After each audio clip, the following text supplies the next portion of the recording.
ద్రవ్యాలతో అత్తరుకు విశేషమైన ప్రాధాన్యత ఉంది. కొన్ని వందల ఏళ్ల చరిత్ర ఉంది. సూఫీ ముస్లిం మతస్థుల నమ్మకాలకు, విశ్వాసాలకు అత్తరుకు సంబంధం ఉంది. పర్వదినాలు, వేడుకల్లో అత్తరు పూసుకోవడం శుభమని నమ్ముతారు. 50 ఏళ్ల క్రితం ఊరూరా తిరిగి అత్తరు అమ్మే వ్యాపారులుండేవారు. అప్పట్లోని అత్తరు అమ్మేవారి బిజినెస్ టెక్నిక్ అద్భుతంగా ఉండేది. అత్తరు అమ్మే వ్యక్తి ఊరికొచ్చినప్పుడు అద్దాలు పెట్టే భుజానికి తగిలించుకొని వచ్చేవారు. ఒకచోట కూర్చుని చిటికెన వేరడంత సీసాలను అద్దాల పెట్టెలో ఉంచి ఒకచోట కూర్చునేవారు. తమ దగ్గరకు వచ్చే ఓ 10 మందికి చిన్న గురిగింజంత దూదిలో అత్తరు ముంచి చెవి మడతల్లో పెట్టి పంపేవాడు.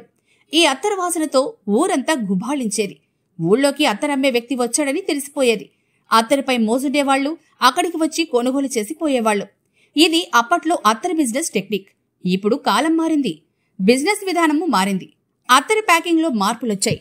అందువల్ల ఇప్పుడు అత్తరు వ్యాపారులు రాత్రి సమయాల్లో ఆకర్షణీయమైన సీసాల్లో ఈ అత్తరు పెట్టి లైటింగ్ వేసి ఇలా ఆకట్టుకునే విధంగా పెట్టి వ్యాపారం చేస్తున్నారు. కేరళ, తమిళనాడు రాష్ట్రాల నుంచి ఎక్కువగా వస్తూ ఉన్నారు. ఇలా వీధుల్లో అత్తరు పెట్టి బిజినెస్ చేస్తున్నారు. మన దేశంలో కనౌజ్ నగరం అత్తర్లకు ప్రసిద్ధి. మన దేశంలోకి మొఘల్ పాలకుల రాకతో అత్తరు సంస్కృతి కూడా మొదలైంది. ప్రపంచంలో అత్తర్ని ఎక్కువ తయారు చేసేది, ఎగుమతి చేసేది కూడా భారతదేశమే. అత్తరమ్మే వ్యక్తులపై గతంలో సినిమాల్లోనూ, జానపదంలో ప్రత్యేకంగా పాటలు కూడా ఉండేవి. ఒకప్పుడు ఊరూరా వెలిగిన అత్తరు వ్యాపారం ఇప్పుడు వీధిలోకి వచ్చేసింది. అత్తర్లు తయారీలో ఆల్కహాల్ వాడడం వల్ల ముస్లింలలో కొన్ని వర్గాలు దీన్ని వాడకాన్ని వ్యతిరేకిస్తున్నాయి.